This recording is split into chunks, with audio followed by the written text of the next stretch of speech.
ভাই আমি কখনো ভাবি নাই যে ওয়ার্ল্ড কাপের সময় আমার ক্লাব লেভেলের ফুটবল লইয়া ভিডিও বানাইতে হইব। বাট যেহেতু আজকে অত ইম্পর্টেন্ট ম্যাচ নেই, সো আজকে আমি ওই চান্সটা পাই গেছি। কারণ আমার এই ছোট ক্লাবটা, এই যে ছোট ক্লাবটা দেখতেছ না, মাত্র ছোট্ট একটা ক্লাব, যাকে নিয়ে একটা বড় ক্লাব, বিশাল বড় ক্লাব, যারা কিনা নিজেদেরকে best club of the world দাবি করে, এত পরিমাণের অবসেসড ভাই, কি কমু বলার বাহিরে।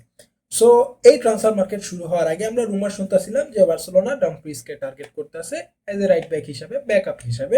কারণ বার্সেলোনার কোন দিয়ে ভালো পারফরমেন্স দিতেছে না, যাও কানসেলো রাইট ব্যাক খেলতে পারবে, ও ম্যাক্সিমাম লেফট ব্যাকই খেলবে। সো ডামফ্রিজকে টার্গেট করতেছিল। ওই ক্লাব করলো কি, ডামফ্রিজরে কিনলো। যাক, একটা গেল, এ তো মাত্র একটা। তারপর কি, বার্সেলোনার মেইন স্ট্রাইকার, বার্সেলোনার যে স্ট্রাইকার পজিশন, এটা ভুগতেছে এই সিজন, ভালোভাবে ভুগছে। বার্সেলোনার একটা স্ট্রাইকার দরকার। সো বার্সেলোনা আর্জেন্টাইন অ্যালভারেসকে সিলেক্ট করছে যে বার্সেলোনার মেইন টার্গেট, মেইন স্ট্রাইকার হবে অ্যালভারেস। 100 মিলিয়নের বিডও করছে, যেটা রিজেক্ট হয়েছে, আরো বেশি চাইতেছে। সো বার্সেলোনা প্রিপারেশন নিতেছে, একটা বড় বিড করবে, 20-30 দিবে আরো। কিন্তু করলো কি, 150 মিলিয়নের বিড দিয়ে দিল এই ক্লাব। এই গেল দুইটা প্লেয়ার। যাই হোক, তারপর বার্সেলোনা অ্যাটলেটিকো মাদ্রিদের সাথে একটা রেসে আসিল যে বার্নান্দো সিলভাকে সাইন করবে। বার্নান্দো সিলভা যেহেতু ফ্রি এজেন্ট হিসাবে ম্যান সিটি সাইরা দিছে, সো বার্সেলোনার যে মিডফিল্ডের ডেপথ আছে, আরো এক্সপিরিয়েন্স আনার জন্য বার্নান্দো সিলভাকে সাইন করবে। কথা চলতেছিল যে ওয়ার্ল্ড কাপের পরে বার্নান্দো সিলভা বার্সেলোনা আসা পড়বে, কথাবার্তা হইতাছে।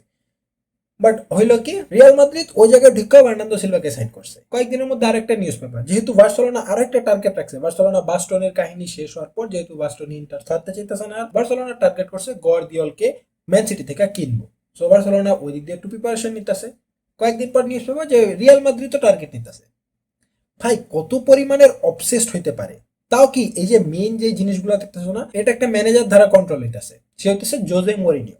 যেই কিনা টাইটেল দিছিল, যেই কিনা এই ট্যাগ লাইনটা দিছিল, Barcelona is obsessed with Real Madrid, যখন কিনা সে সর্বপ্রথম রিয়াল মাদ্রিদের ম্যানেজারের দায়িত্ব নিছিল, সে ইন্টারভিউতে করছে বার্সেলোনার মানে ড্রিম বলতে কিছু নেই, বার্সেলোনার একটা মাত্র জিনিস আছে, সেটা হচ্ছে অবসেশন, আর যার নাম হচ্ছে রিয়াল মাদ্রিদ। সো এখন অবসেসটা কে হইতাছে, তুমি বলো অবসেসটা কে হইতাছে? একটা ক্লাব কত পরিমাণের মানে শেমলেস হইলে, কত পরিমাণের মানে গাধা, বা কত পরিমাণের মানে চিটার হইলে অন্য একটা ক্লাব যে কিনা বিগেস্ট রাইভেল, তার টার্গেটের প্রতিটা প্লেয়ারকে ও কিনতে চাইতেছে। মানে আমরা পরীক্ষার মধ্যে বন্ধুটা দেখে যেমন নকল করতাম না, সো রিয়াল মাদ্রিদ ঠিক তাই করতেছে, কিন্তু বন্ধুটা না, শত্রুটা দীক্ষা নকল করতেছে। ভাই এত কমেডি দেয় এই ক্লাব, কি কমু।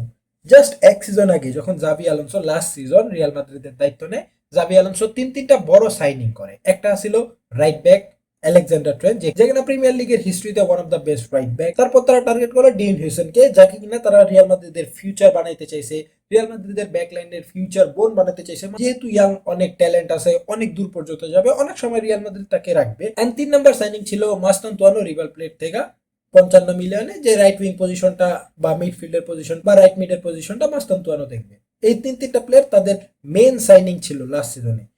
অ্যান্ড এক সিজন যেতে না যেতে হানসি ফ্লিক তাদের ক্লাবের এত বাজে অবস্থা করছে, বার্সেলোনা এত বাজে ভাবে অগরে মানে ট্রমা দিছে, যারা তিনটার রিপ্লেসমেন্ট আনাইছে।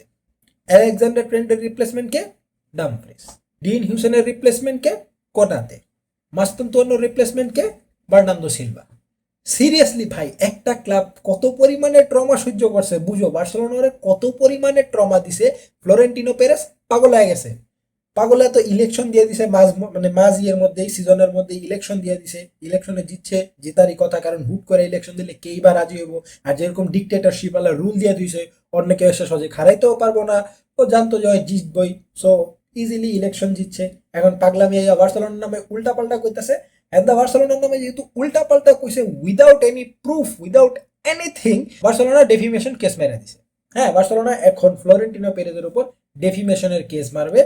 কারণ Florentino Perez without any proof বার্সেলোনার নাম খারাপ করছে, বার্সেলোনার উপর উল্টাপাল্টা অ্যালিগেশন দিছে, তাও কি একটা ইলেকশন ক্যাম্পেইনের মধ্যে। সো বুঝো, একটা ক্লাব যাদের ফ্যান বেস কিনা তাদেরকে বেস্ট ক্লাব বলে, যাদের ফ্যান বেস কিনা বলে আমাদের 15টা ইউসিএল আছে, আমাদের এটা আছে, ওইটা আছে, আমরা best club of the world, আমরা best club in the history, তারা বার্সেলোনার প্রতি কতটা অবসেস। একটা ছোট ক্লাব যাদের বেশি ইউসিএল নেই, মাত্র 5টা ইউসিএল আছে, অপপ্রতি কতটা অবসেসড, লিটারালি কতটা অবসেস। সেই বার্সেলোনা লাস্ট 2 সিজনে এই ক্লাবটারে কত পরিমাণে ট্রমা দিছে, কত পরিমাণের ধুইছে, কত পরিমাণে রোস্ট করছে, যে এই ক্লাবের প্লেয়ার থেকে শুরু করে ম্যানেজার, প্রেসিডেন্ট, ফ্যান বেস সব পাগল হয়ে গেছে। আমার মজা লাগতেছে জিনিসগুলো দেখা ভাই। ওয়ার্ল্ড কাপ আমি এনজয় করবো কি ভাই, ওয়ার্ল্ড কাপ থেকে বেশি এন্টারটেনমেন্ট না আমার রিয়াল মাদ্রিদ দিতেছে। কারণ 2 দিনের মধ্যে দেখবো বার্সেলোনার যে নেক্সট টার্গেট আছে গর্দিওল, ওরও টার্গেট করবে Real Madrid. I am sure, I am damn sure. And এই ক্লাবের ফ্যান বেসটা এত মাতামাতি করে যে আঙ্গো ক্লাব সেরা, আঙ্গো ক্লাব সেরা। সেরা তাহলে নিজে নিজে হইতে পারে না কেন? অলওয়েজ কেন চিটিংই করতে হবে? কেন অন্যের ট্রান্সফার লিস্টে দেখা কপি করে নিতে হবে? কেন বিভিন্ন টুর্নামেন্টে চিটিং করে জিততে হবে? কেন নিজের যোগ্যতা কোনো ভালো ভালো প্লেয়ার ক্রিয়েট করতে পারবো না? কি কমু ভাই, এই ক্লাব একটা শেমলেস ক্লাব, পুরো শেমলেস ক্লাব। আমি ভাবছিলাম আমি ওয়ার্ল্ড কাপটা শান্তিভাবে এনজয় করবো, ওয়ার্ল্ড কাপ শেষ হলে ট্রান্সফার মার্কেটে আপডেট হইব, বার্সেলোনা দু একটা সাইনিং করবে। বার্নার্দো সিলভা যেহেতু বলছে যে আমি ওয়ার্ল্ড কাপের টাইমে কোনো পরিমাণে ট্রান্সফার জিনিস লইতে চাই না, আমি ওয়ার্ল্ড কাপের পরে আমার ডিসিশন নিব যে আমি কোন ক্লাবে যাব নাকি না যাব। হুন্দা বার্সেলোনার সবচেয়ে বেশি অবসেস যে পার্সনটা জোজে মরিনিও, যে কিনা বার্সেলোনায় কোনো এক টাইমে আসিল একজন ট্রান্সলেটর হিসাবে। সে এত পরিমাণের অবসেস বার্সেলোনা লয়, সে নিজে মার্নান্দো সিলভারে যা কইছে তুমি এই ক্লাবে আসো। Obsession obsession. বাট যদিও জিনিসটার মধ্যে একটু কাহিনী আছে, যেহেতু বার্নান্দো সিলভা বার্সেলোনা যদি আসতো, ও একজন ব্যাকআপ হিসেবে আসতো, কারণ বার্সেলোনার যে মিডফিল্ড, ওই মিডফিল্ডে দুইজন প্লেয়ার অলরেডি আছে, ফ্র্যাঙ্কি ডিজং এন্ড পেদ্রি। এই দুজন স্টার্টিং লাইন আপে থাকবে ম্যাক্সিমাম টাইম, বা 90% টাইমই থাকতে পারো। তারপর আমাদের ভালো অ্যাটাকিং মিডফিল্ডারও আছে, বার্সেলোনার মিডফিল্ডের অপশনের অভাব নাই। সো বার্নান্দো সিলভাকে আনতে চাইছিল অ্যাজ এ ব্যাকআপ অপশন হিসাবে, বা অ্যাজ এ এক্সপিরিয়েন্স বা সুপার সাব হিসাবে। বাট রিয়াল মাদ্রিদে এখন যেহেতু জোজে মরিনিও আইছে, রিয়াল মাদ্রিদের সিস্টেম পুরো চেঞ্জ হয়ে যাবে। এন্ড রিয়াল মাদ্রিদের মিডফিল্ডে সেরকম এক্সপিরিয়েন্স কোনো প্লেয়ার নাই, লাইক মদ্রিদ ও টনি ক্রুজ, সেরকম কোনো এক্সপিরিয়েন্স ওয়ালা প্লেয়ার নেই। সো মরিনো বিশেষ করে বার্নান্দো সিলভার পিছে গেছে, কারণ বার্নান্দো সিলভা ম্যান সিটিতে খেলছে, এত কিছু জিতছে, ভালো এক্সপিরিয়েন্স আছে, প্রিমিয়ার লিগের এক্সপিরিয়েন্স আছে। সো ও মিডফিল্ডের দায়িত্ব ভালোভাবে সামলাতে পারবো। অ্যান্ড সেই জন্য জোজে মরিনো নিছে, যাতে মিডফিল্ডের যে ঝামেলাটা হইতাছে বর্তমানে, ভ্যালভার্দে, চুয়ামেনি, আর্দা গুলার, বেলিংহাম, এইসব প্লেয়ার নিয়ে যেই সব ঝামেলা হইতাছে, সেই ঝামেলাটাকে কন্ট্রোল করার জন্য বার্নান্দো সিলভাকে আনছে অ্যাজ এ লিডারশিপ দেওয়ার জন্য। হ্যাঁ, নতুন প্লেয়ার আইসে লিডারশিপ হয়তো বা নাও পাইতে পারে, বাট ও ওই এক্সপিরিয়েন্স প্লেয়ারের যে দায়িত্বটা, যে ভূমিকাটা, সেটা খুবই ভালোভাবে পালন করতে পারবে। অ্যান্ড রিয়াল মাদ্রিদের মিডফিল্ডের ডেপথটা আরো মানে ঘন করতে পারবে। রিয়াল মাদ্রিদ ভালো একটা পজিশন বেস গেম খেলতে পারবে, যেটা কিনা জোজে মরিনো খেলা থাকে অফিসিয়ালি। অ্যান্ড জোজে মরিনো ভাই ওই হারাম বল যে দেখো, পিক হারাম বল দেখবে জোজে মরিনো থেকে, কারণ ও এরকমই, ও নতুন কিছু না। ও চেলসিতে রেকর্ড করছে সবচেয়ে কম গোল করে সিজন জেতাতে, তুমি বুঝতেই পারতাছো কি কি পরিমাণের হারাম বল তুমি নেক্সট সিজন দেখবা। শুধুমাত্র এটাই না, দুইটা মাদ্রিদের ক্লাব দুটোটাই হারাম বল খেলবে নেক্সট সিজন। কিলিয়ান এমবাপ্পে থাকা সত্ত্বেও হ্যাঁ তুমি কয়েকটা গোল দেখবা, বাট ওই অ্যাটাকিং ফুটবল বা কাউন্টার অ্যাটাকিং ফুটবল যেটা আমরা নর্মালি রিয়াল মাদ্রিদ থেকে দেখে থাকি, ওটা আমরা অতটাও দেখবো না, কিছুটা কমে যাবে এখন। কারণ জোজে মরিনোর প্লেইং স্টাইলই এরকমই, ও 1-2 গোল দিবে, তারপর টিমটাকে একটু ডিপ্লাই লাইন না খেলাবে, ম্যাচটাকে নিজের কন্ট্রোলে রাখবে, অত বেশি পজিশন ছাড়বে না, পজিশন বেস তারা গেম খেলবে।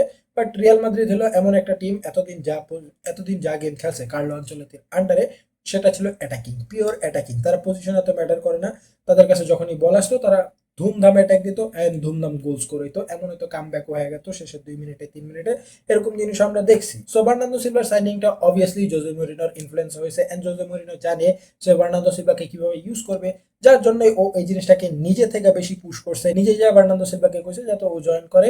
যার কারণে বার্নার্দো সিলভা ওয়ার্ল্ড কাপের টাইমে, যে কিনা বলছিল যে ওয়ার্ল্ড কাপের পরে আমি ডিসিশন মেক করবো, ওয়ার্ল্ড কাপের আগে, ওয়ার্ল্ড কাপ শুরু হওয়ার আগে ডিসিশন নিয়ে নিছে যে আমি রিয়াল মাদ্রিদ জয়েন করবো। সো হ্যাঁ, এট দি এন্ড রিয়াল মাদ্রিদের জন্য এটা ভালো সাইনিং। বার্সেলোনার জন্য কি এত চিন্তার বিষয়? আমি বলবো 50-50, অতটা চিন্তার বিষয় না, কারণ we trust Hansi Flick system. Hansi ফ্লিকের সিস্টেমটা এরকম, হান্সি ফ্লিক গোল খাইবো। রিয়াল মাদ্রিদ এল ক্লাসিকোতে গোল করতে পারে, স্বাভাবিক ব্যাপার, গোল খাইবো, বার্সেলোনা গোল খাইবো। বার্সেলোনার সিস্টেমটা এরকম না যে আমরা গোল ঠেকাবো, বার্সেলোনার এরকম সিস্টেম যে ওরা 5টা দিলে আমরা 6টা গোল দিব, ওরা যদি 4টা গোল দেয় আমরা 5টা গোল দিব। বার্সেলোনার সিস্টেমটা এরকম যে ওরা যা গোল দিব ওর থেকে বেশি গোল আমরা দিব। বার্সেলোনা তার জন্য বেশিরভাগ অ্যাটাকিং এ ফোকাস করতেছে। কারণ তুমি দেখতেছো ব্যাকলাইন খারাপ হওয়ার পরও সিজনের শুরুর দিকে, আই মিন ট্রান্সফার মার্কেটের শুরুর দিকে, তারা ব্যাকলাইন না সামলায় সর্বপ্রথম সাইন করছে কারে? অ্যান্থনি গর্ডনকে, একজন অ্যাটাকারকে। এন্ড এখন তারা মেইনলি প্রায়োরিটি দিতেছে জুলিয়ান অ্যালভারেজকে, যাকে একজন স্ট্রাইকার হিসেবে খেলাবে। সো বার্সেলোনা অ্যাটাকিংটাকে আরো বেশি স্ট্রং করতেছে, কারণ হান্সি ফ্লিক জানে এই ব্যাকলাইন নিয়ে আমরা গোল খাবো। হাইল্যান্ড খেলতে হলে গোল খাইতে হবে, 1-2টা পাস হবে, হাইল্যান্ড ফাঁক হয়ে যাবে, এটা প্রতিটা টিমই হয়। সেটা আমরা পিএসজি ভার্সেস বায়ার্ন মিউনিখের গেমেও দেখছি। সো হান্সি ফ্লিক পিওরলি সেই জিনিসটা জানে। হান্সি ফ্লিক ব্যাকলাইনে অত ধ্যান দিতেছে না, কারণ এই সিজন জিরার্ড মালদিনি খুবই ভালো খেলছে, পাও কুবার্সিও ভালো এক্সপিরিয়েন্সড হয়ে গেছে। সো আমাদের ব্যাকলাইনটা কাইন্ড অফ ঠিকঠাক হয়ে গেছে। নেক্সট সিজন আমরা দেখবো কিছুটা কম গোল খাইতে, যদি আরো ভালো একটা ডিফেন্ডার আসে। অ্যান্ড বার্সেলোনা যদি আরো ভালো অ্যাটাকার নিতে পারে, লামিন ইয়ামাল যে চান্সগুলো ক্রিয়েট করে সেগুলো কনভার্ট করতে পারবো, অ্যান্ড রাফিনিয়াও প্রপার রেস্ট নিতে পারবে, কারণ যেহেতু রাফিনিয়া একজন ইনজুরি প্রবণ প্লেয়ার হয়ে গেছে এখন, লাস্ট সিজন এত পরিমাণের ইনজুরি খাইছে বলার বাহিরে। সো রাফিনিয়ার ব্যাকআপ হিসেবে আমরা অ্যান্থনি গর্ডন ক্যানসি, যে কিনা হাই হাই প্রেস করতে পারে বা টুকটাক ড্রিবল করে শুট নিতে পারে। রেশফোর্ডের মতো এমন না যে অনেক বেশি ড্রিবল করে দূরে চলে যায় যার কারণে শুট আর নেওয়া হয় না। সো হ্যাঁ, বার্সেলোনা অ্যাটাকিংটাকে আরো জোরদার করবে অ্যান্ড এটাই স্বাভাবিক। সো রিয়াল মাদ্রিদ কি কিনলো না কিনলো ওটা ম্যাটার করে না। হ্যাঁ, রিয়াল মাদ্রিদ পরীক্ষায় চিটিং করতেছে, অন্যজনের খাতা কপি করতেছে, নতুন কিছু না, চিটার ক্লাব থেকে আর কি এক্সপেক্ট করবা। বাট যাই হোক, at the end as a Barca fan, I am calm, I am totally calm. আমার কোনো চিন্তা করার দরকার নেই, কারণ আমি হান্সি ফ্লিককে বিশ্বাস করি। অ্যান্ড এই ওয়ার্ল্ড কাপ শেষ হলে আমরা আরো অনেকগুলো ট্রান্সফার মার্কেটে সাইনিং দেখবো, বার্সেলোনা অনেক প্লেয়ার সেলও করবে। সো এটা নর্মাল, রিয়াল মাদ্রিদ যারা মন চায় সাইন করুক। বাট ভাই, ওয়ার্ল্ড কাপের টাইমে এইসব করতেছস কে? তারা ওয়ার্ল্ড কাপটা শেষ হইতে দে, ওয়ার্ল্ড কাপটা এনজয় করতে দে, আগে ওয়ার্ল্ড কাপ এনজয় করো। ওদিন দিয়ে প্রথম দিনের যে ম্যাচ হয়েছে, ম্যাচ হওয়া দুর্দান্ত হয়েছে। ওয়ার্ল্ড কাপ, লাস্ট ওয়ার্ল্ড কাপে 64 ম্যাচ হয়েছে টোটাল, 64 ম্যাচে 4টা রেড কার্ড হয়েছে। আর হ্যাঁ কিনা প্রথম ম্যাচে 3-3টা রেড কার্ড হয়ে গেছিল, ওটা অন্য লেভেলের জিনিস। তারপর সেকেন্ড ম্যাচে যেখানে কিনা সাউথ কোরিয়া পিছে আসিল 1 গোলে, ওরা 2-1 গোলের কামব্যাক করছে। তারপর আজকে রাত্রে ম্যাচ হইলো কানাডা ভার্সেস বসনিয়া, যেখানে কিনা বসনিয়া কানাডাকে ডমিনেট করতেছিল, যদিও কানাডা চান্স, খুবই ভালো ভালো চান্স মিস করতেছিল। অ্যান্ড শেষমেশ কানাডা একটা চান্স পাইয়ে ওটা কনভার্ট করে ম্যাচটা ড্র করে।